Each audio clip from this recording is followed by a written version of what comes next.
You don't know anything about ships, but you've been reading. And you've noticed something that keeps coming up in every industry that actually makes money at scale.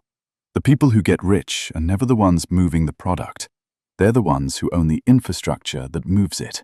80% of everything traded globally moves by sea. 11 billion tons of cargo every year, through a financial system that almost nobody outside of it fully understands. You're about to understand it.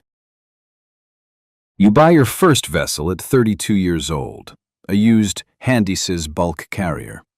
32,000 deadweight tons, built in 2012 at a yard in South Korea. It can carry grain, coal, fertilizer, steel, the kind of ship that feeds and builds the world's middle layer. You bought it from a Greek owner who wanted out of the market. $18 million. Not the market rate. The market rate was closer to 22. You paid 18 because you had cash ready, moved fast, and the broker knew you were serious. You register it in the Marshall Islands, not because you live there, because it's faster, cheaper, and internationally recognized. Panama, Liberia, the Marshall Islands, these are the flags that carry the world's cargo. It's called a flag of convenience. It's entirely legal. It's how the industry has run for decades. Then the insurance bill arrives. Your hull and machinery policy, the coverage that protects the vessel if it sinks, runs aground, catches fire, or collides, comes in at 1.2% of the vessel's insured value annually.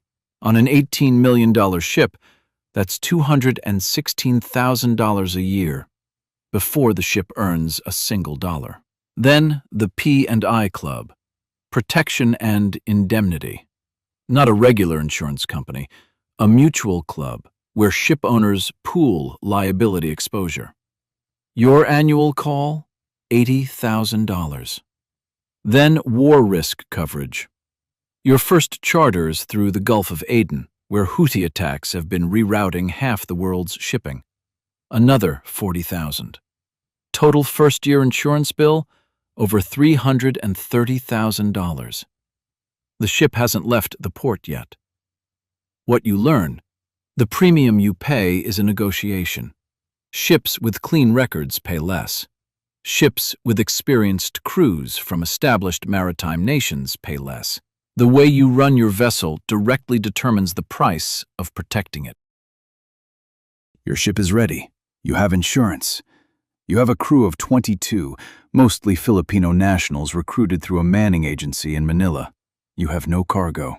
You call a broker in Singapore. He puts your vessel on the market as available. Within 48 hours, you have 3 inquiries. The first is a voyage charter.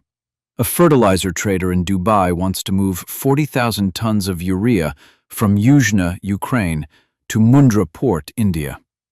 $10.40 per metric ton. 40,000 tons at $10.40 is $416,000. 22 days. That's roughly $18,900 per day, what the industry calls the time charter equivalent, or TCE. The second is a time charter. A commodities house in Geneva wants to fix your vessel for 6 months at $11,500 per day. They pay the fuel, you supply the crew, and maintain the vessel. $2.1 million guaranteed. You take the time charter. Not because the rate is the best, because you're new, and a guaranteed $2.1 million against a ship that costs you roughly $8,000 a day to run means you'll clear a positive margin while you learn the market. The broker charges 1.25% of the total freight, $26,000 for 48 hours of work. You pay without complaint, because the broker knows which charterers pay on time, which routes are about to get busy, and which ports damage propellers. His network is his product. You are renting access to it. 2 years in, one ship has become 2. Your second vessel is a small feeder container ship, 1,000 TEU, built in China in 2017, $11 million. You need 300 standard 20-foot dry containers. You don't own any. You call one of the three companies that control 60% of the global container leasing fleet. You sign a 5-year master lease. 93 cents per 20-foot container per day, 300 boxes, $279 a day. 2 years later, you run the numbers. The leasing company bought those 300 containers for around $2,000 each. $600,000 total. At 93 cents a day for 5 years, they'll collect $1.7 million from you alone, from a $600,000 investment. The box is more resilient than the ship. No fuel, no crew, no dry docking. It just sits on a chassis, on a deck, in a depot, collecting a daily rate while the world figures out where it needs things to go. You start thinking about owning some boxes outright. 3 ships now. A Supermax bulk carrier in Cyprus, 56,000 deadweight tons, 5 years old, built in Japan, came up at $28 million, below replacement cost. You moved. 3 ships means 3 crews, 3 maintenance schedules, 3 dry docking events costing between $400,000 and $1.2 million each. 3 sets of certificates across every maritime regulatory framework: ISM, ISPS, MLC, MARPOL, renewing on staggered schedules across time zones. You can't manage this alone. You hire a ship management company in Piraeus, Greece, the shipping capital of the world. Full management, technical operations, crew, regulatory compliance for all 3 vessels. The fee? $78,000 per vessel per month, $234,000 a month before you buy a liter of fuel. But here's what you're paying for. Technical superintendents who board your ships during port calls. Dry dock relationships in China, Turkey, and Dubai that move you faster than you could negotiate alone. A crew training academy in Manila producing certified officers who know your vessel specifications before they board. And when a port state control officer in Rotterdam finds a deficiency in your fire detection system, your manager's surveyor is on a flight within 24 hours.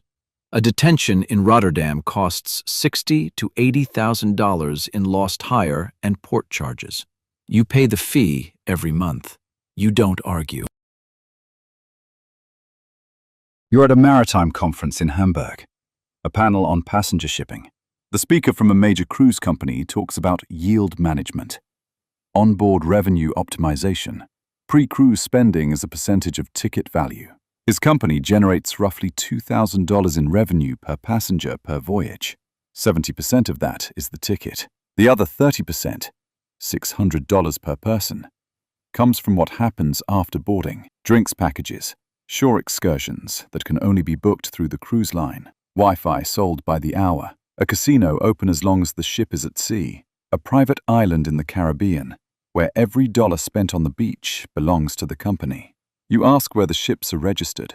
He says the Bahamas, Bermuda, Panama, almost none registered in the United States, despite most passengers being American.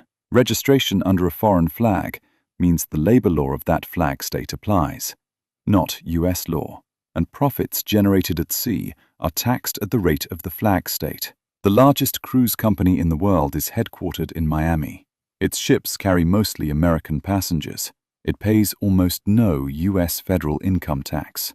You write one line in your notebook: they didn't get big by selling tickets. They got big by structuring everything around the ticket. 7 years from your first vessel. 3 ships have become 5. Your fleet: 2 handy-mize bulk carriers, 1 Supermax, 2 feeder container ships, $46 million in vessels, a management contract, 3 shipping lanes you know deeply. A leasing company from Hong Kong calls. They want to buy your 2 handy-pass bulk carriers and lease them back. The structure is a sale and leaseback. They pay you $22 million, close to market value, and immediately lease them back at $12,000 per vessel per day on a 7-year time charter. You keep operating the ships. Nothing changes operationally. What changes is your balance sheet. $22 million lands in your account. You use $12 million to order a second-hand LNG-ready Panamax bulk carrier from a yard in Guangzhou, China. 67,000 deadweight tons, $31 million, with bank financing for $21 million. The remaining $10 million becomes your working capital buffer. The leasing company in Hong Kong is backed by a Chinese state bank. They hold over $40 billion in shipping assets. They don't operate a single vessel. They don't employ a single sailor. They own the steel and collect the rent. 7 years in, you just became their tenant. And it's the best business decision you've made. Here is what nobody told you when you started. The ship is not the business. The ship is the asset. The business is the set of decisions you make around it. Marine insurance taught you that a clean record makes everything cheaper. Chartering taught you that the rate is the market's decision. Your job is to be ready when the market moves in your direction. Container leasing taught you that the box is sometimes more valuable than the ship. Ship management taught you that expertise is a cost worth paying. The cruise industry taught you that the ticket is never the real business. The ecosystem around the ticket is where the margin lives. And ship leasing taught you that you don't have to own something forever to benefit from it. Capital is a tool. 80% of everything on Earth moves by sea. You didn't know anything about ships when you started. Now, you own 5 of them.